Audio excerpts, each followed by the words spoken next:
teachers, I'm going to show you guys how to take your eggs and count them, put them in a little bin for the aerial photo, and we're also going to introduce the eggs into the tank.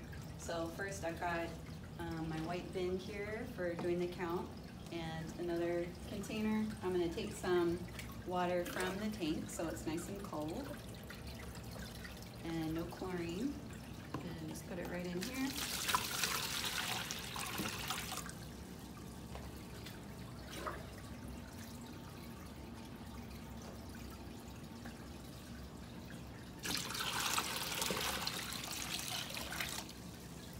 Alright, and I'll show you, these are our 13,000 eggs that are going to go into your tank. And we're going to take off one for Columbia Springs.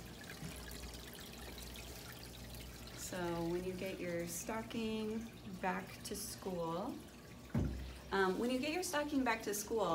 ours are sitting in here just for several days. So if you want to do this with your students, you can just tie it anywhere on the tank if you want to do it the next day. So that's totally fine. You don't have to do this right away.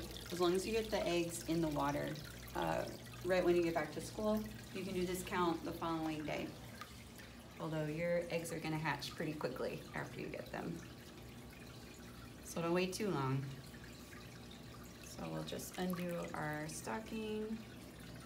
Try not to squish any of these little babies.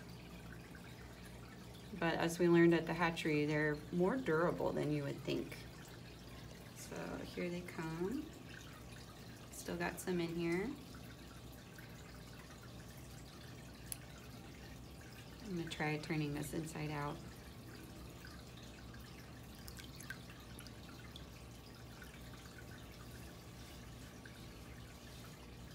Oop, one more.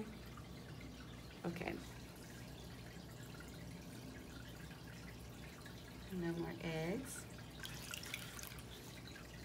So I'm gonna kind of try to wiggle these around just a little bit. If you're trying to move the eggs around, you can either move the water around, try and brush some water on them. You can also just move them with your fingers, they'll be okay. Try and get them into one layer.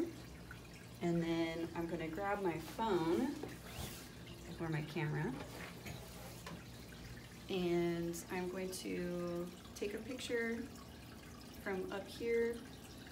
I'm going to print this out and then share it with my students so that they can try and figure out exactly how many eggs are in our stocking. So we weigh them out at the hatchery. We put 68 grams of eggs into each stocking. It should be about 260, but eggs are going to be a lot easier to count than your fingerlings and your fry when they're all swimming around. So if you have a good, solid, accurate starting point, then you can track the survival over the different life cycle stages. That's it.